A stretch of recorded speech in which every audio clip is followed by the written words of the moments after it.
The Media Project. Excuse me, do you mind if I join you?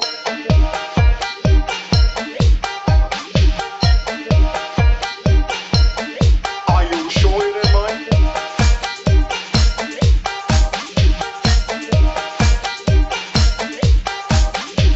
You're absolutely sure I'm understanding you? And a hound dog, howdy to you. This is Detective Huckleberry Hound tracking down what's coming up on the show. Well, see here now. What's this? So, hello and welcome to the Mental Suppository. I'm Bret Herholtz. I'm Andrew Shanley. I'm Jamie. We got a great show planned for you. We do? Yep, right after a word from our sponsor. Ah, Jesus. From the studio that brought you Why Wilma Kill and the Mayor of Hoagie's Alley comes a brand new series. It's a tough job out here. It's thankless and lonely. But I'm the last line of defense between the people who camp here and those damn dirty bears who try to steal their picnic baskets. Kevin Costner is Ranger Smith in Jellystone. Yogi, be careful. We might get caught. Relax, Boop. I told you never to call me Boop. I know what I'm doing, because I'm smarter than the average bear. Are you smart enough to dodge a bullet, you cocky son of a bitch? Yow! Yogi! Run, Boo-Boo. I think he got me in the lung. Yow! And in the spine. Be sure to tell the other bears about me, you bow tie wearing turd. Watch Jellystone. Probably not coming soon to Paramount Plus, but possibly being optioned for the Mental Suppository's new streaming service, FRT Plus. So Jellystone is a nice lead into what we're going to be talking about today. I think so, yeah. Yep. And even though Hanna Barbera didn't really start the whole thing of Saturday morning cartoons, actually Filmation got the jump on them with their 1967-68 series Superman. Hanna Barbera really throughout the 70s and into the 1980s became synonymous with Saturday morning animation. Yep. They were almost Yep. like an animation factory, really. Just They the way- were, and also, if you could think like a lot of like musical tie-ins. They had Yeah. pretty much Oh, a lot yeah. of bands. There was like David Cassidy. Oh, yeah, totally. But I had this theory that they like have the way they would just shoot out shows, they had I feel like they had this wall with all these words tacked up and they would just throw darts at them like, let's see, Huckleberry Hound. Okay, we got a show there. There you go. Run it. Run it. Hong Kong Phooey. Yeah, it's like, how else would they come up with names like that? But, I mean, they were, I don't know how much our younger viewers really kind of understand how big Saturday morning television was, and Hanna-Barbera was a big part of that. And Just thinking, there really is no Saturday mornings for the kids No, anymore. they don't have that. It's called Cartoon Network or streaming now. Boomerang. Yep.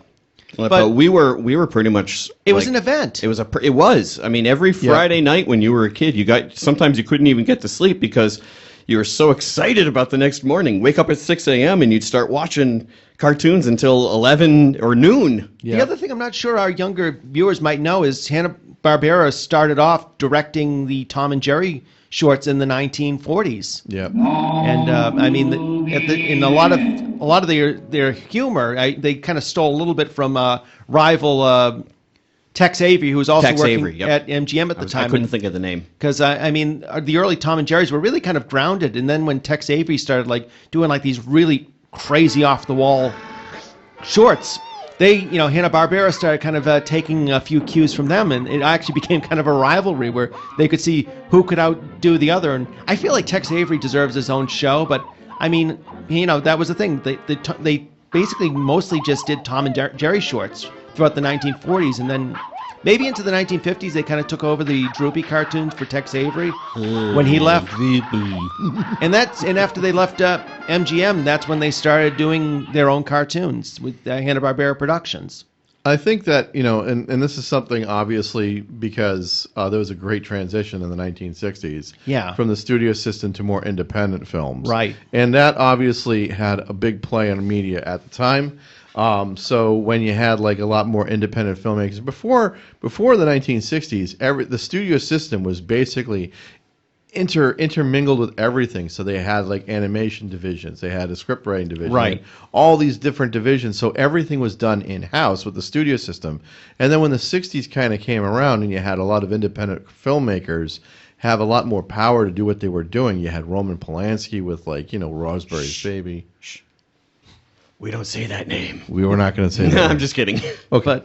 But the other thing is they also saw potential with television animation, especially with a lot of the movie shorts sort of going on the outs at that point, and television was becoming more dominant. They saw the idea of they started out doing is they were doing primetime animations. I mean, a lot of the ones like Huckleberry Hound and Snagglepuss, and their first one was Rough and Ready, which was a cat and dog. Yep. And the voice which was both voiced, I believe both of them were voiced by Dawes Butler, and the voice of Ruff, I think, was a very Huckleberry Hound voice, which I think he originally used in some of the MGM shorts with the later versions of the Wolf, who kind of talked in that southern accent. I don't know if you guys remember the Billy Goat one, where he's like, "Oh, there's a little Billy Goat, goat, goat, goat, goat, goat." Now there's a pretty hungry little Billy goat, goat, goat, goat, goat, That was Dawes Butler. They stick in your head, you know. Well, the other thing too is you can think about the major animations. Obviously, Warner Brothers had the Looney Tunes. Oh, absolutely. Yep. And Disney had their cast of characters like Mickey Mouse and Donald Duck, and of course Hanna Barbera had their own a large huge stable of characters that they developed, and that took years for them to do it.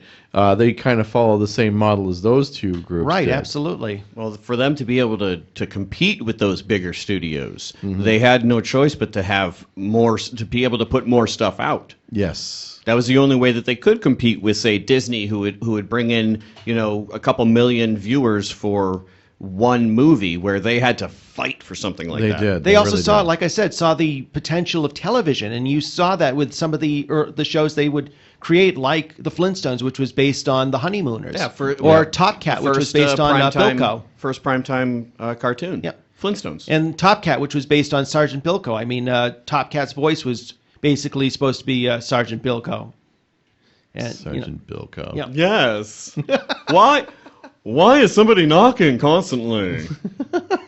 I remember just one episode of Tomcat. He's inside his trash can, Yep. and someone came. Why is somebody constantly knocking? Or It's a something like that. Murgatroyd. That's Snagglepuss. Exit stage left.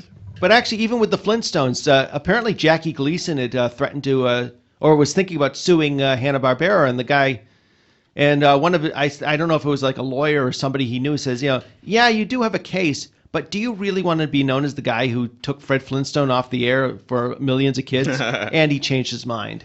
Yeah, then we wouldn't have Fruity Pebbles. One thing that I think is hilarious is Bret's impression of Barney. Every time he does it, it cracks me up.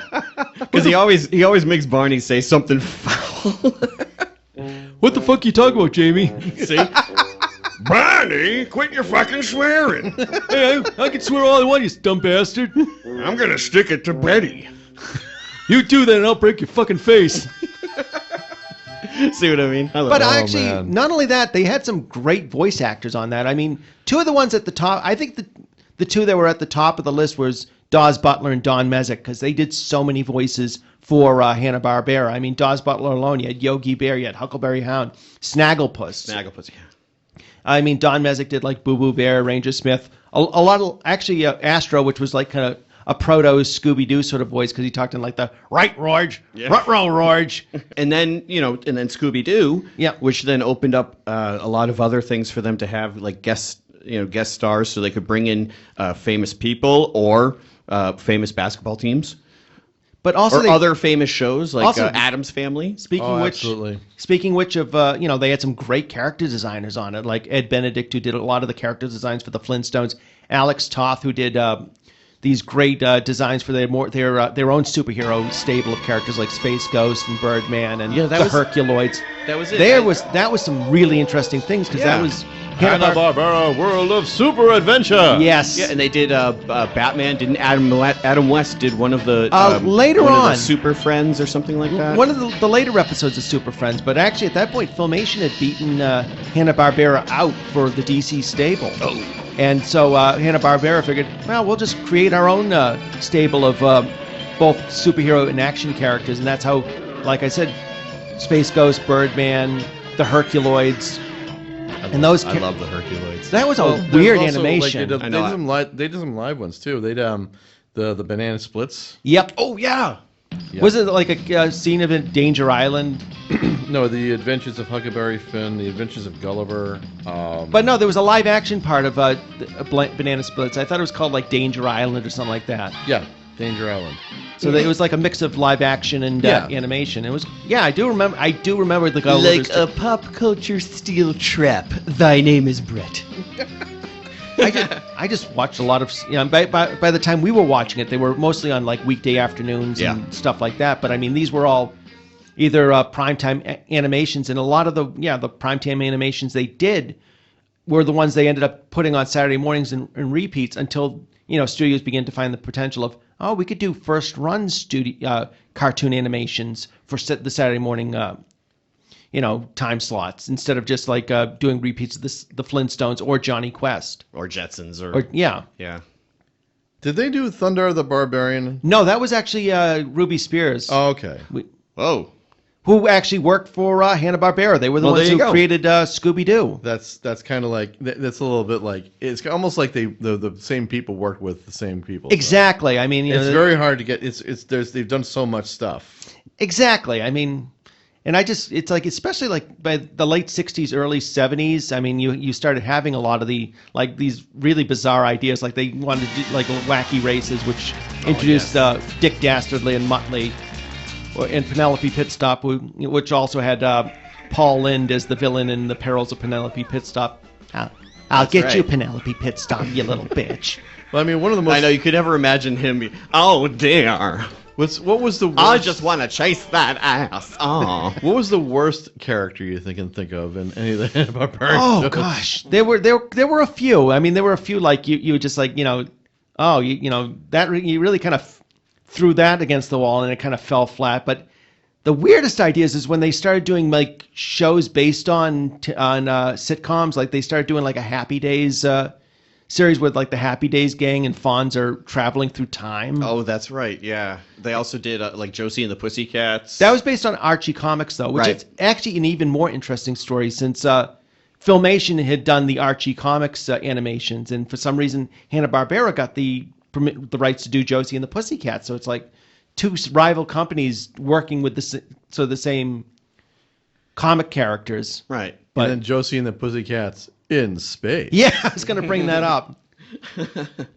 Well, we got to figure out something to do with this series. What could we do that's interesting with these characters? Why don't we shoot them into space? I don't know. Let's just put them in a thing and let's go to alien worlds and stuff. Then they had that blonde, the blonde character who was always making the stupid airheaded quips, and it was just like, shut up. They had C-Lab 2020, which is a pretty interesting show. Yes. I love C-Lab 2021, which is now the past, people. Son of a bitch. I know. I was like, come on. If you're going to predict the future, predict it right. I'm still waiting for the apocalypse, damn it. I'm still waiting for the flying Are we cars. sure we're not there? Oh, we're never going to have flying cars. No. If we can't get people to get a friggin' vaccine, Actually, it's funny. there's no way we're going to be able to fly in a car. Honestly, it's funny, but thinking about it now, it's like the way people drive as well. It's like, you know what? Flying cars are probably not a great idea to begin with. No. There was also Speed Buggy. Yep. Rum zoom. Yeah, the Super Friends. Yep. That was funny. I think that's the one I was thinking of because Adam West did his Batman voice for the in later that. ones. They actually had this actor named Olin Souls and Casey Kasem actually played Batman and Robin for the earlier ones, as well as the Filmation ones. They use Casey Kasem a lot, actually. Now that I think about it, he kind of got his start in not only in the cartoon voiceovers. Yeah. Well, I think he started with radio, and then he sort of got like side gigs doing animated voices, and I think like stuff like that. And Batman and Scooby Doo were like the very first voice acting jobs he did. But so what else? Yeah, it was the Fonz and the Happy Days gang. That's when it kind of that's when it got kind of weird. It was did the Smurfs. Yep, that was actually their last really big success in the 80s. I know they did this. I don't just that. like how He-Man and the Masters of the Universe had kept Filmation going. The Smurfs really kept Hanna Barbera going for that era. I also remember Inch High Private Eye. Oh my God, dangly. Again, they got some really weird. They got some really crazy like Wheelie and the Chopper Bunch. Oh, I you're remember going you're going like really obscure. I know. Wow. I'm like they had like Partridge Family 22. Yeah, they did the 2200. Partridge Family, Yep. David Cassidy and all them. Yeah. Yeah, it was really wild and crazy. Like they had some crazy ideas. They had a Dukes of Hazzard. Did they? Yeah, Did animated they? series. Right. You know, it was like still when the Dukes of Hazzard were kind of popular. They also had Laverne and Shirley in the army, and they did a Mork and Mindy animation. It's like, Oh my gosh. but the funny Wow. thing about Mork and Mindy, a lot of these ones is they got the actual character. Well, they got the rights to it, and then they had the actors come in and do the voices Exactly, for so those characters. It wouldn't have sounded as authentic if it was somebody No. other than Robin Williams doing the voice of Mork. Yeah. Yeah. They had Richie Rich. Oh wow. I remember that Richie one. Rich. Yep. That one kind of debuted around the time they were doing like they were kind of like mixing the shows. Like they'd have like Scooby-Doo Richie Rich Hour or something like that. Or they had like I think during the 70s they had like the Scooby-Doo Blue Falcon Hour. Blue Falcon and Oh, yeah. Dino Mutt. Nothing says like fad like the Pac-Man Little Rascals Richie Rich show. I remember that. I actually Now, I don't remember the Richie Rich part, but I do remember Pac-Man. God, where was it? There was one show that I remember that had a completely. It was a line that would not fly these days, and because I saw it on I can't remember what it was, but it was two guys just talking over a fence. So it was like a regular, like modern day cartoon, and the guy's grumpy as he's walking by the fence, and his neighbor's like, "Hey there, what's the matter with you? Did you get mad at work by some Puerto Rican?" And I went, I think I know which one you talk about. and I went, "Whoa!" This was like Hanna Barbera trying to. It was be like it was an all- adulty like Archie and Yeah. kind of all in the family sort of humor. I can't remember and it what had the Tom name of it- Bosley in it. Yes, it did have Tom Bosley. Just wait. It was him. Just Yes. wait till your father gets home.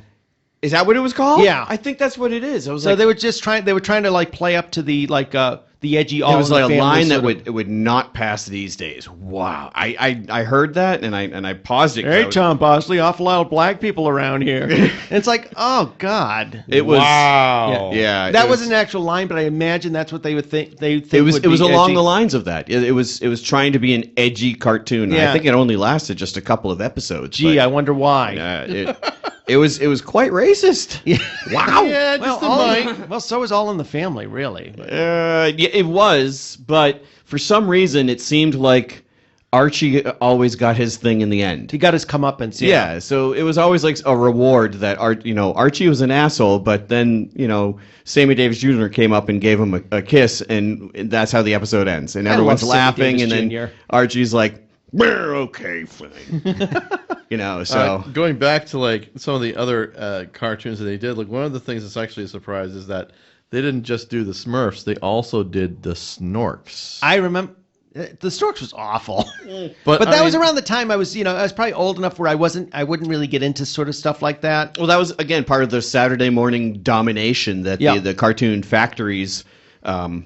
Like had even as going a for kid, us. even as a kid, I remember that show, and I'm thinking to myself, "This is a rip-off." Well, I think This they is saw. such a You're lame so rip-off. mature for your age, Andy. I was already criticizing. I had my Hey, own podcast when I was 10. the studio that's making the Smurf is ripping themselves off. Man, this is such bullshit. But you could see that Hanna Barbera was seeing it. It was realizing at that time we have a moneymaker with the Smurfs. So why don't we take the Smurfs and we're going to put them in the water? Won't Right. the Smurfs drown? No. They've evolved. Yeah, and they've they're got these little snorks. snorky things on the top of their heads. Yeah, here it is. Laverne and Shirley in the army. I That's what it remember was. that. Gosh. Richie Rich, as you said, Popeye and Olive comedy show. I loved that as a kid because I was a big fan of Popeye as a kid. Here's one that a lot of people the last remember. series. That was the last series that had Popeye's original. Well, the voice he original became voice. the voice he became well known for, Jack Mercer. Right.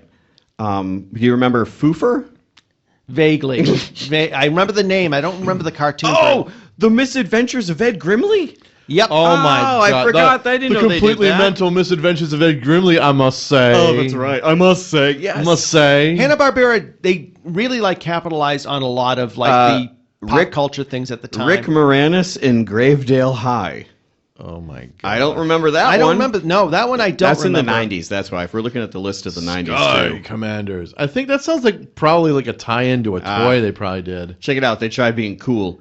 Yo, Yogi. Yo, Yogi. I think that was around the time Tiny Toons had come out, and they would like it was like They wanted to compete. the babyfication of a lot of the cartoons. You had the and Flintstone kids, the Muppet Muppet Babies. Yep. So they saw that potential, and it's like take our characters, but make them younger versions. Whereas Tiny Toons kind of did it right, where they didn't make younger versions of the Warner Brothers characters. They just created characters that would sort of look like them, but they were all new characters. So they do have a lot of more modern stuff that people would be more familiar with. Like Captain Planet and the Planeteers! I am Earth. I am Fire. I'm Heart. Oh, this sucks. like the big What's your superpower? I'm Heart. Like, What the hell does that mean? Still don't know. You pump blood? You have Is that a threat? Everybody's got an organ. Captain Planet. Liver! But no, some of the other ones that people would remember would be like the Powerpuff Girls and also Dexter's Laboratory. Oh, Dexter's That was Lab. that was probably around the Dexter's time Lab. after John they, Bravo. John Bravo. That was probably after the time when Turner Broadcasting sort of bought them out. Yeah. Okay. So that's when it sort of went from Hanna-Barbera to the Cartoon Network era. I'm just going to make another obscure reference about Johnny Bravo. So my wife and I were watching the retracts of Cool as Ice. Oh man. And I swear to God, like Vanilla Ice, he looks just like fucking Johnny Bravo. With the hair going up at that angle and everything. His chin, it's like his whole head is a square. But if you were to take a picture of him from that movie and just make a silhouette, he kind of looks like Gumby. Yeah. Oh, that too. Oh, definitely Gumby. He has the same like Johnny Bravo sunglasses. He kind of does. He's Gumby's long lost brother, Crumby. Yo, drop that zero and get with the hero. We know who the zero It's Johnny is. Vanilla Ice. Johnny Vanilla Ice. No, drop that zero and get with this hero. Oh, and Dumb and Dumber apparently was. I kind of remember that too. I do too, and I didn't watch it. No. don't Young think anybody Robin watched Hood, it. Pirates of Dark Water, Fish Police. Yeah, Bad Boys, Bad Boys. What you What gonna you gonna do catch? when you gonna get like the fish police on you? I don't remember That one I actually do remember because at the time they were trying again to do primetime animations because at the that was the time The Simpsons came out, so they were going to do like slightly more adult. We're hip. Edgier. Yeah, We're exactly. cool. We're So- with it. Does that kind of mean that it came to an end at a certain time that Hanna-Barbera were they bought out? I think around mid 1990s when the whole Cartoon Network thing started, that's when they kind of they kind of sold the studio to Turner, and then Turner was bought out by Time Warner. So basically, I think Hanna-Barbera, Ruby Spears, some of the Filmation library is all owned by Warner Brothers. I remember Ted Turner making a big deal about Captain Planet at one point, saying, "I'm an environmental conservative, and I believe in protecting the environment, and Captain Planet is going to be that part of the and thing." eating my steaks at my Ted's Montana grill. Meanwhile, I'm just going to be hunting that wild game out in the middle of the Serengeti or whatever they call it, and I'm going to be. The desert. You're going to be out there with my wife, Farrah Fawcett.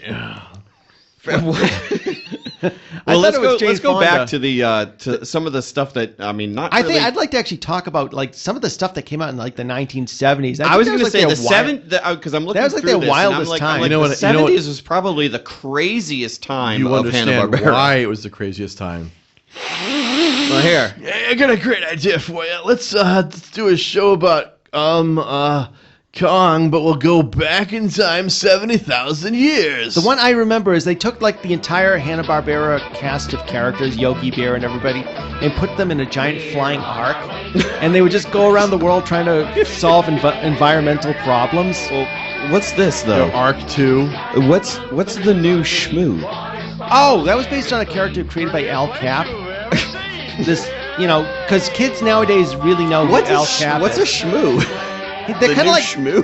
Do you remember Gleep and Gloop from the Herculoids? The one Yes, that I goes- love Gloop. I love Gloop. Shmoo kind of looked like that. Oh, okay. Because then there was this Fred and Barney Meet the Shmoo. A lot of these shows, and I'm looking at how many episodes there are of them, it's like they have like maybe 12 or 15 episodes of which. Again, it was that mentality of like throw it against the wall, see if it sticks. See what sticks. And it's like, well, that didn't work. On to the next one. Because they had another one which had like Yogi Bear, Huckleberry Hound, and some duck character voiced by Mel Blanc that was like them as space police called the Galaxy Goof Ups. And that seems like that was kind of born out of the whole Star Wars era. Yogi's Space Race. That's Yep. like 13 episodes. Captain Caveman and his teenage... Caveman! And that wasn't earlier, was that? That wasn't in the 60s? No, that was the 70s. Wow. But if you Okay. think about it, Hanna 60s and 70s at that point kind of merged into each other. But if you think about it, Hanna-Barbera kind of gave Mel Blanc sort of a second career because at that point, and I still consider Mel Blanc synonymous with Looney Tunes, but I mean, it's like at that point, a lot of like the animations, animated shorts in the movies had ended, and he started doing a lot of work with television.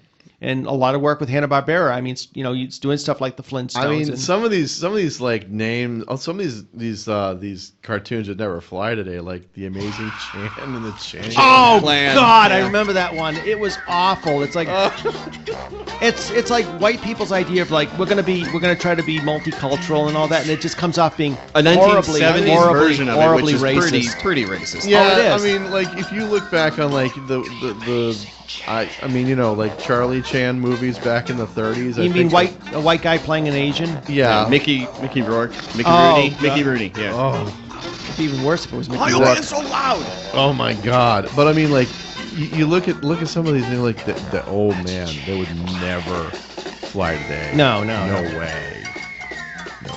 Goober and the Ghost Chasers. I never saw that one, but I remember it was another one of these things I think that came out of the whole when Scooby-Doo became popular, and I feel like Scooby-Doo has to be its own discussion at some point. The Great Grape Ape Show. Oh, Grape Ape. Yeah. Grape Ape. Oh, yeah, I love Grape Ape. And Jabberjaw. I like Jabberjaw. Jabberjaw. Again, that came out. I of think the Jabberjaw was a lot like Curly, so Yeah. I kind of liked it. And he was like, "Oh, blah, blah, blah, blah." He was always like scared. Well, of that was something. the other one. They found the formula of the teen gang and their talking anthropomorphic pet. Something. Or the Whether Funky it's a pet Phantom. or a car or the Funky Phantom. Yes. And the the ghost gods- of a Revolutionary That's War right. I was Phantom. just going to say, and oh my kids. God, watch out for the redcoats. They're coming. They sure are. Yeah, it was another Paul Lynde style character. Did you ever hear the Funky Phantom? Yeah, I remember that. Heavens to Murgatroyd. I do remember the Godzilla Power Hour. I don't remember that one. I remember either, when yeah. Godzilla was starting to come over, because obviously we're from New England, so anybody from Massachusetts is going to remember, The creature double feature. Yep. And they would always have like the old Godzilla movie followed by Yep. by like the other, and so like the Godzilla Power Hour was basically to try to take advantage of just the interest that people had for those movies back then. Was that WLVI Channel 56? Yes, it It was was. WLVI Channel Yeah. 56. Emerson, Lake, and Palmer did the theme song to that. That was a very in-depth theme song. It was.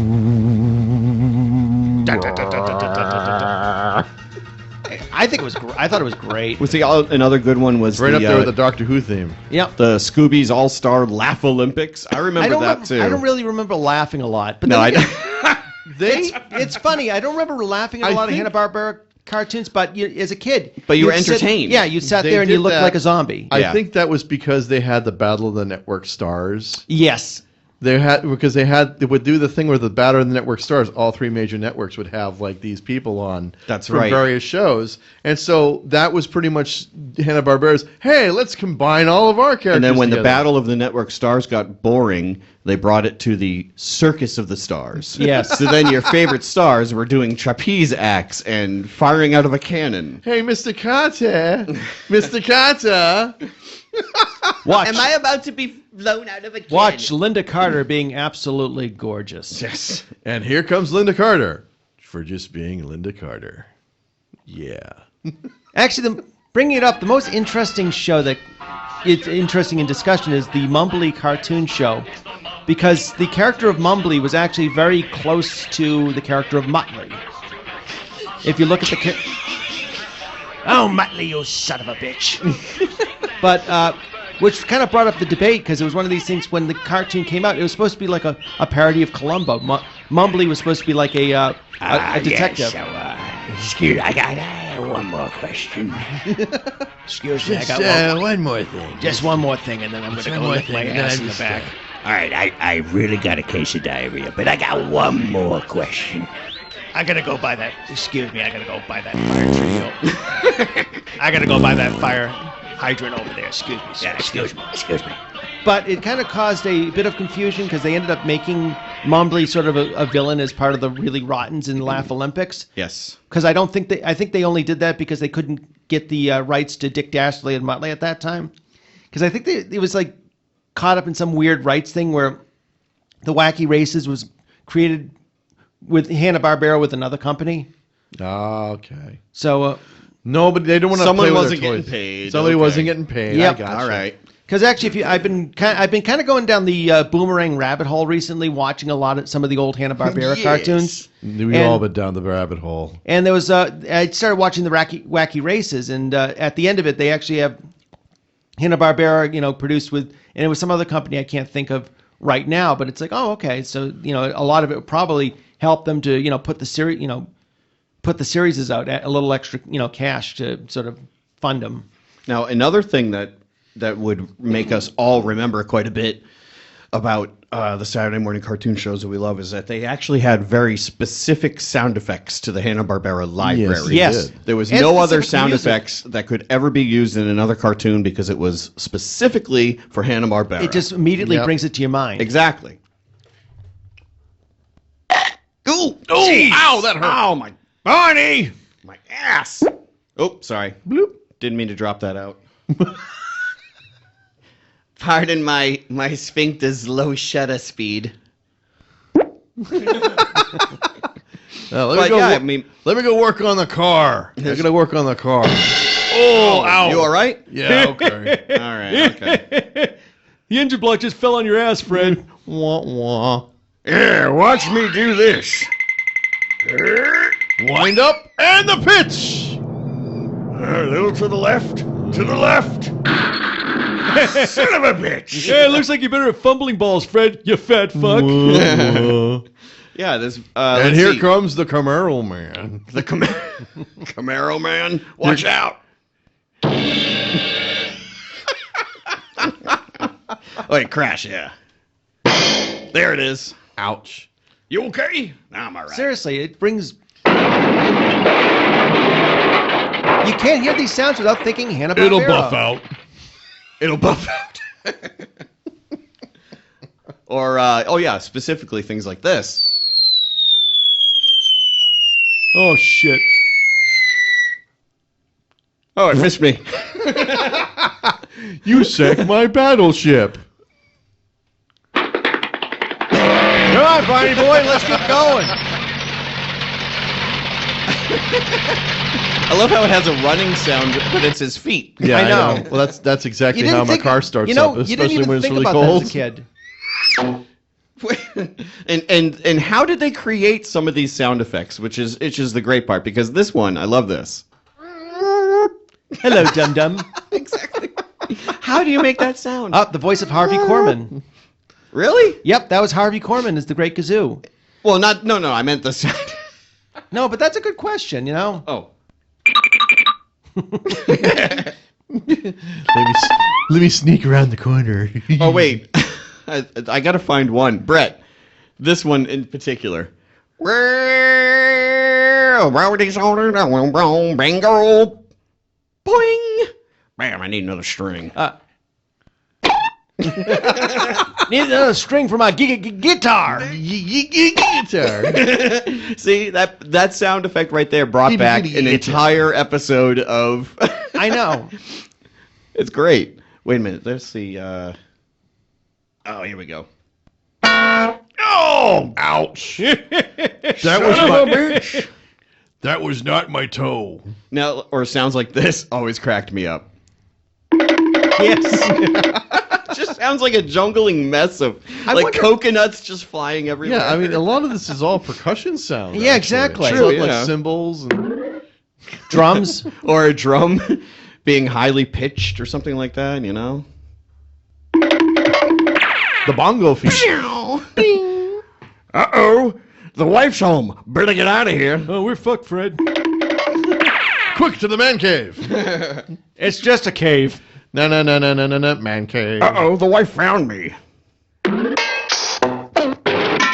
Oh dear, Betty's gonna hit me over the head with a frying pan. That's falling down the stairs.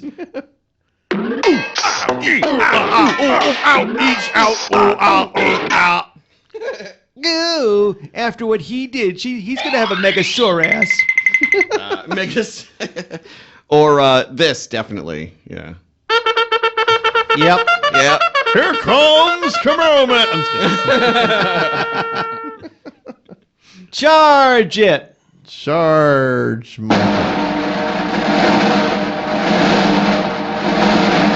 Building tension.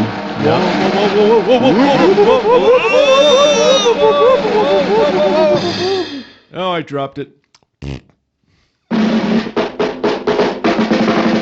you're right. A lot of percussion. Yeah. A xylophone being put in there. A lot of drums. Yeah.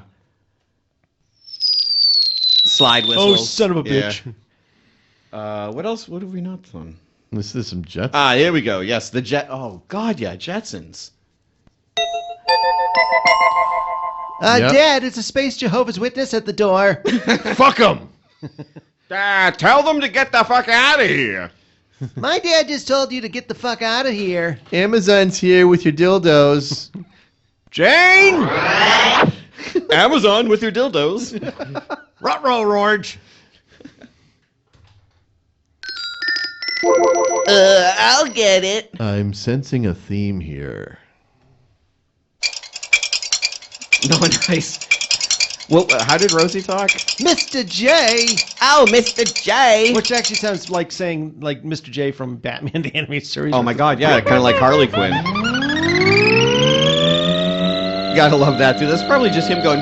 See, if I ever Dad, get why does our car sound like crap? if I ever get a Tesla, I want to have like a speaker on it and have it actually sound like Nice. that. Oh, yeah. So as you accelerate out of here, all right, guys, I'll see you later.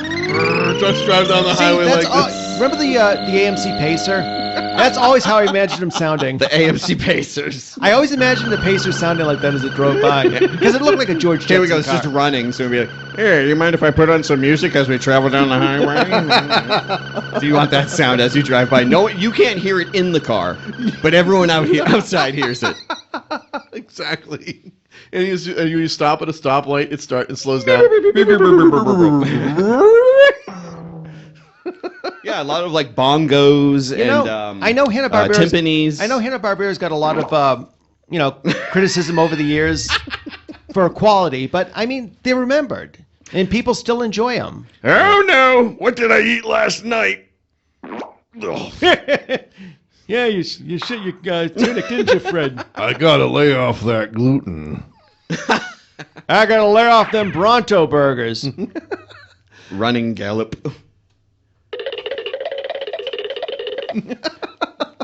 Bloop. Ah, there we go. Yeah. It's funny, you're right. You don't really even have to watch the cartoons. You hear these sounds and you're immediately transported to any of the episodes. You know, I like the title of this. Stretch. The best one, I think, is Funk. It sounds like it's written out. It's a reversed poo.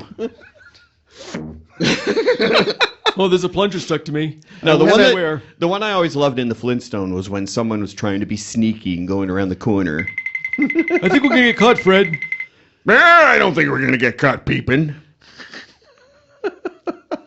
But yeah, you don't really have to. What's it? Twang. This one right here. Twang, twang. Okay. That's a classic. Twang. Up right in the crotch. Sure. Doing. No, that's when. No, okay, ready? Wilma, what are you wearing tonight? Yeah, guessing you're not wearing much, Fred. Barney, get out of my closet. Oh, I get that. Whiz clonk. Yep, he's Oh, a it's pet, Flint- Mr. Flintstone. Yeah, specific Flint. Arnold, you Flintstone little sound son effect. of a Yeah, bitch. Yeah.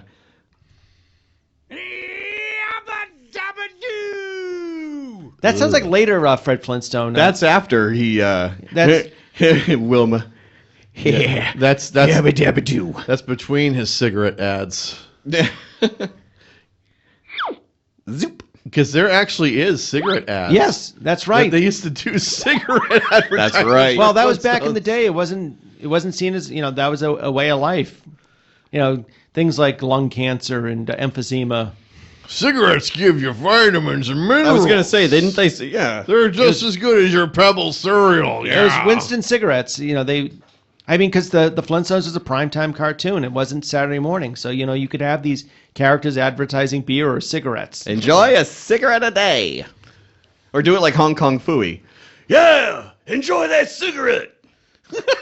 Hey, boo-boo, let's spark it up. Actually, that kind of Hong Kong Phooey is a little bit like a Samuel Jackson in a way. When I go vaping, I like to get myself one of those fools. Actually, Hong Kong That's Phooey, a good one. Hong Kong Phooey was actually voiced by Scatman Crothers. Was he? Yes. Oh, nice. Okay. Now we bring this into my realm of horror movie. Yeah. And, The Shining. The Shining. Yeah, Yep. he was great in that. Also Jazz in the Transformers. Oh, God. Now back to your realm. Now back to your realm. Exactly. He was a blues musician. He appeared on episodes of Sanford and Son singing, playing and singing the blues. He had one of these voices you immediately noticed, and it's like that's Scatman Crothers. And he's just such a great old sounding jazz voice. Yeah. Everybody had Come on, Doc. You want to get some ice cream? Everybody got like a cartoon in the 80s. Wolfman Jack got a cartoon in the 80s. Yes, I remember that. Yeah. I remember that. Wolfman Jack on the cartoon. I got a cartoon show in the 1980s. Whoa, that suddenly went to like a cross of Bill Cosby for a second there. Wolfman Jack and Bill Cosby. Hey, drink this. Ooh.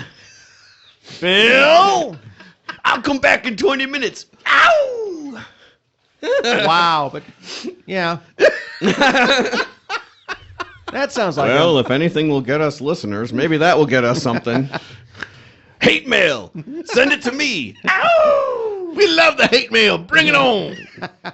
I had a plan of I wanted us to pick 4 movie quotes, and what you're going to do is read them we're going to go around the room and read these. They could be famous or lesser known movie quotes, and read them in the voice of a Hanna Barbera character of your choosing. Yes. So I'll start it off, and we'll Go. just kind of go around the room one at a time. So let's see. All right, Brett, what do you got? Heavens to Murgatroyd! I know what you're thinking. Did he fire 6 shots or only 5? Well, to tell you the truth, in all this excitement, I kind of lost track myself. But being that this is a .44 Magnum, the most powerful handgun in the world, it would blow your head clean off. You've got to ask yourself one question. Do I feel lucky? Well, do ya? Punk. Exit. Stage left. Out of the side of your skull, even. That was good. I like that. So that the rules. was Snagglepuss as Dirty Harry. Okay, Am I right? Did I get a point? you... All right. I want to keep mine kind of short and sweet, Okay. Ready? Yeah, you're my girl. Hong Kong Phooey as... Come on. Oh, God, I don't even know. Yeah, you're my girl. Wait, oh. You're always good to me. Why? You're my girl. I don't know this one. Forrest Gump. Oh, gosh. Good You one. were right on the Hong Kong Phooey, Yeah, no, but good. it was Forrest Gump.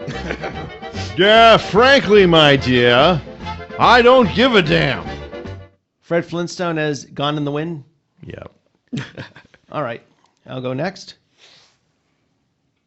Shucks, not a day goes by I don't feel regret. And not because I'm in here, or because you think I should. I look back on myself the way I was. Stupid pup who did that terrible crime. Wish I could talk sense to him. Tell him how things are, but I can't. That pup's long gone, and this old hound is all that's left. And I have to live with that. Rehabilitated, That's a bullshit word. So you just go ahead and stamp that form there, Sonny, and stop wasting my damn time.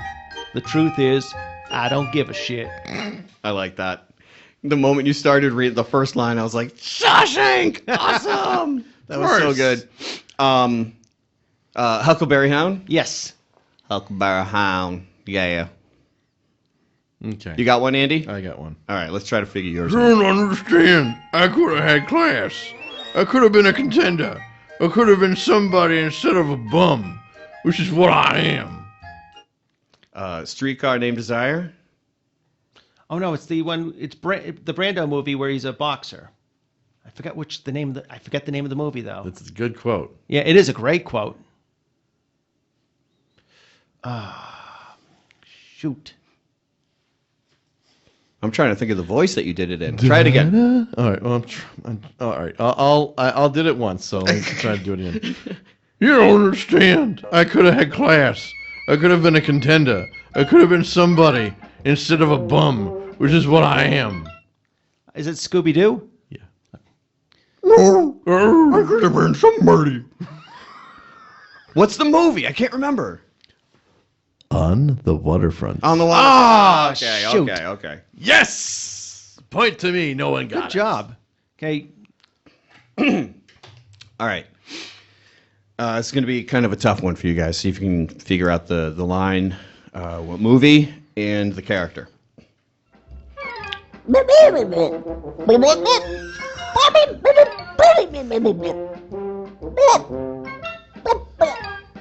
I'm gonna go with the Shmoo. No. I'm gonna go with Gleep or Gloop. That was Gloop. Oh, it was Gloop. You gotta Yeah, know not the Gleep. difference between No. Gleep and Gloop. Not Gleep. That was Gloop. Oh, it was and what movie? Citizen Kane. Oh, he got it. He got it. He got it. It was the speech at the, okay, yeah, you got it at the end. All right. You got it. Like, fight and you may die. Run and you'll live, at least for a while. And dying in your beds many years from now. Would you be willing to trade all the days from this day to that for one chance, just one chance, to come back here and tell our enemies that they may take our lives, but they'll never take our freedom? Oh, I love that. Scoob. Scrappy. Right? No, that was Scoob. Oh, that's right. No, I mean Shag. Yes, Shaggy. Shaggy. Oh my God, I had a mental break there. That was Shaggy. Shaggy as great. I can't think of his name. Fucking Braveheart. Yes. Hey! My William favorite. Wallace. That's it, William Wallace. It's William Wallace, don't you know? Haha, this is my island. which apparently, I forget the name of the Scottish musician. He's actually the cousin of Peter Capaldi. Oh, And nice. he sat down and listened to a bunch of like people doing Scottish accents. He thought Mike Myers wasn't bad, but then he saw what's his name, Mel Gibson as Braveheart. He go, fucking Braveheart. Fucking Braveheart. Oh no, fucking Mel Gibson. And you're like, yeah, a lot of people say that nowadays. Do you have one more, Andy? I do. All right. Hey, fasten your seatbelts. It's gonna be a bumpy night. So Marilyn Monroe, right? No. Shoot. Fasten your seat. No. I know who I can think. Jack Lemmon. No. Greta Garbo. No. Oh, close though. Betty Grable. Betty Davis. Betty Davis. Yeah. All About Eve. And I was trying to do Snagglepuss. So Yeah. Oh, I could tell the snack. I like the way you just waved his hand. I'm just like, whatever. Here you go. All right, I got one last one.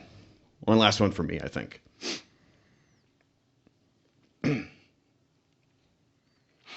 Listen, you smell something?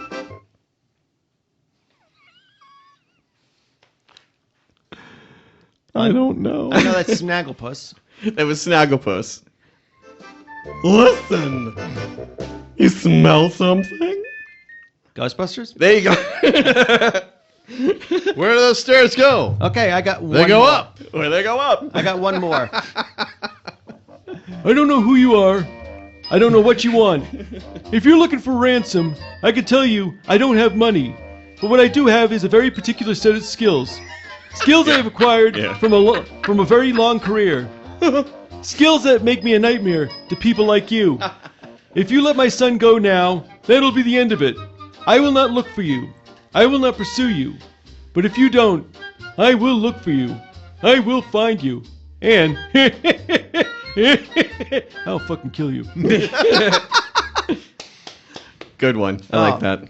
That's me talking to, my delivery guy who's supposed to give me my pizza. No, that's... Where's my fucking pizza? Where's my pizza? If you don't deliver my pizza If you don't deliver my pizza now, I'll come there. with my specific set of skills.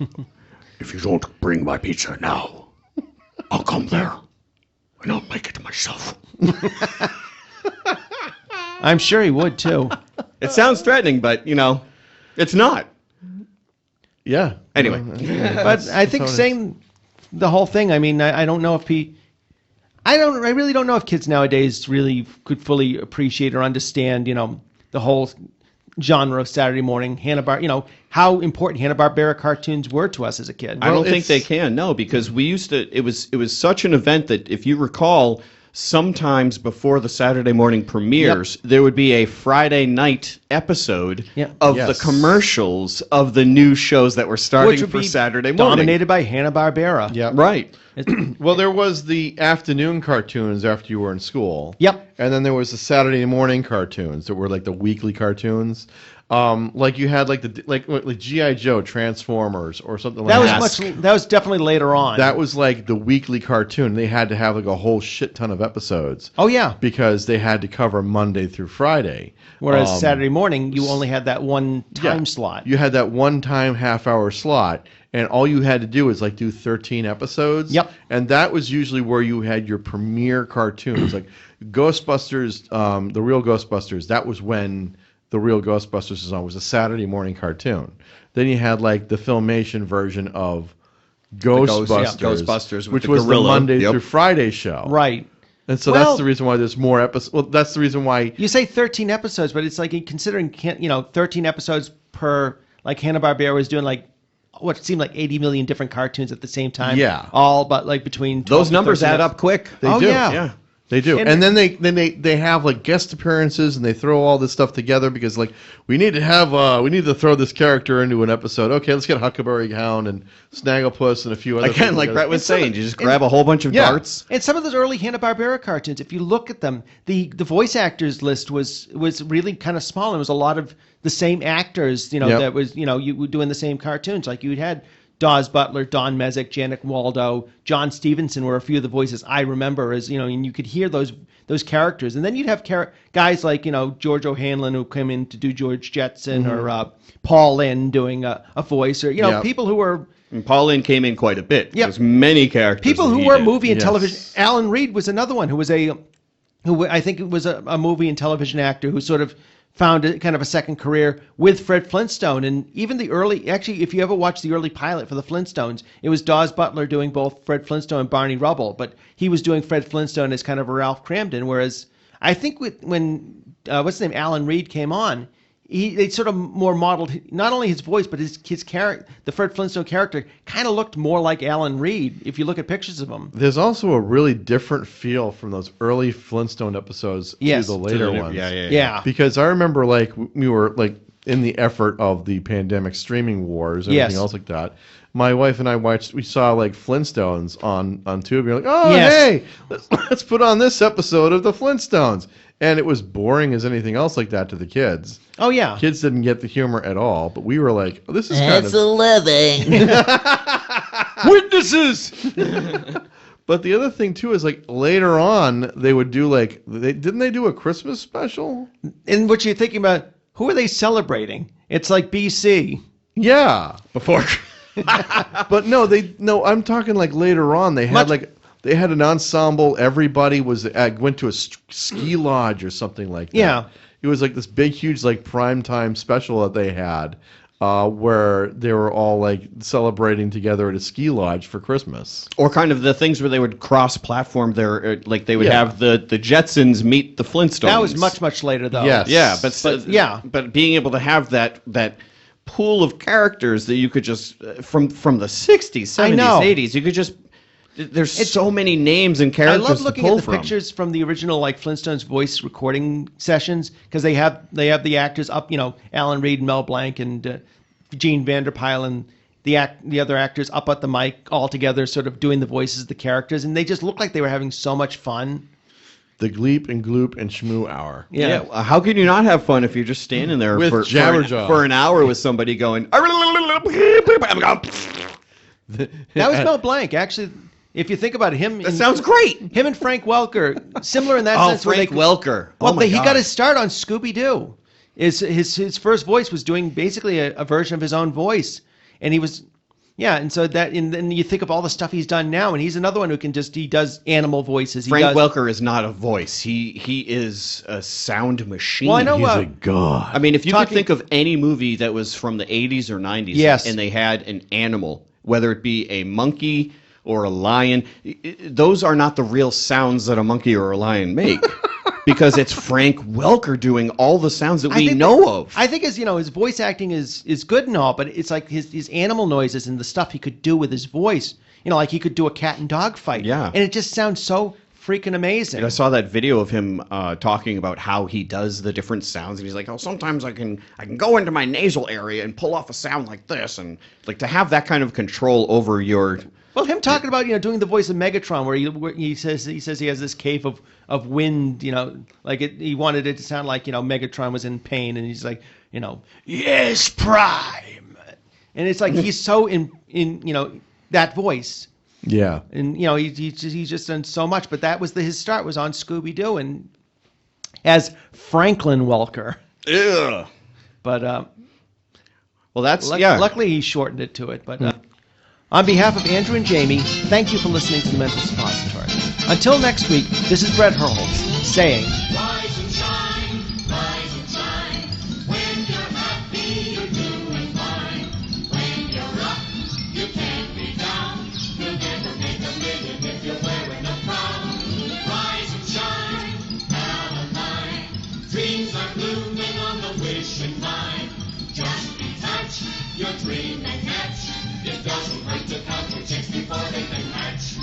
My side, what a wonderful day. Sun's high, birds are singing away. Blue, blue sky, making everything bright and gay. All you gotta do is rise and shine. Give a grin. Now's the season, the wearing thin. Throw your troubles away. Come on and rise and shine. It's a wonderful day.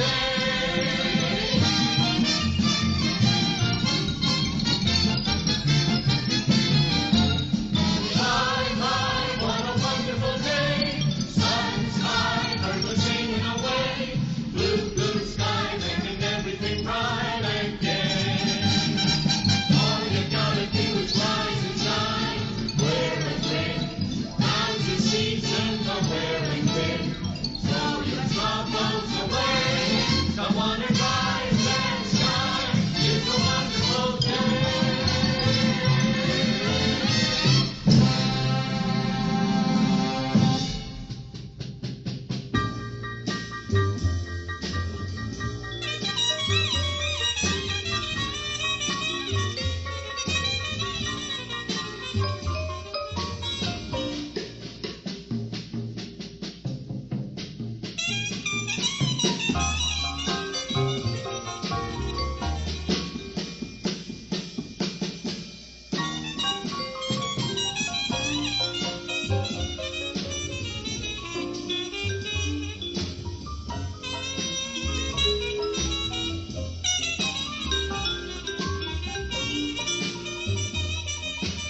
The Mental Suppository has been produced by Bret Hurls and Jamie Billings and distributed by M the Media Project.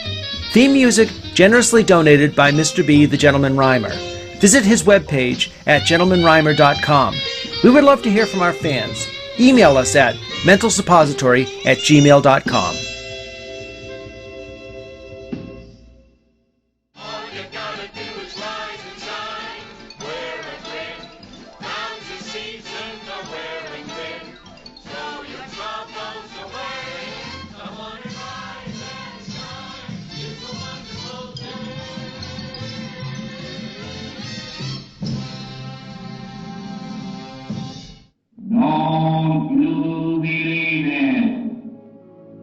Announcing the most important event to happen in 2022, if not in all of human history!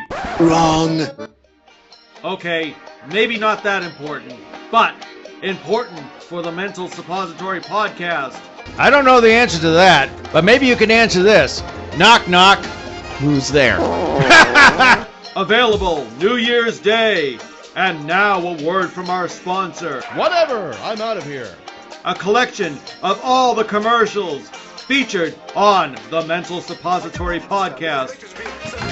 I hope you don't mind, but Philly, Kelly, Owen, Gloin, Darling, Darling, Biffa, Boffa, Bomber, Dory, Nori, Ori, all stop by for a visit. And I suppose you expect me to cook for all. You'll laugh, you'll cry, you'll question why you're alive at all, but you will enjoy the album. I thought you were cool, man. Dude, I'm a dog food eating hippie who hangs out with a talking Great Dane. You say that like it's a bad thing. Pick it up today. Buy it for a friend, an enemy, a friend of a friend, or somebody you just don't really know very well, but think it's a very good idea just because you want to do something nice. Instead, I gave my phone a virus, and that downloaded really loud porn. All in all, I'm pretty happy with it. And now a word from our sponsor, available on Bandcamp. Well, blow me down.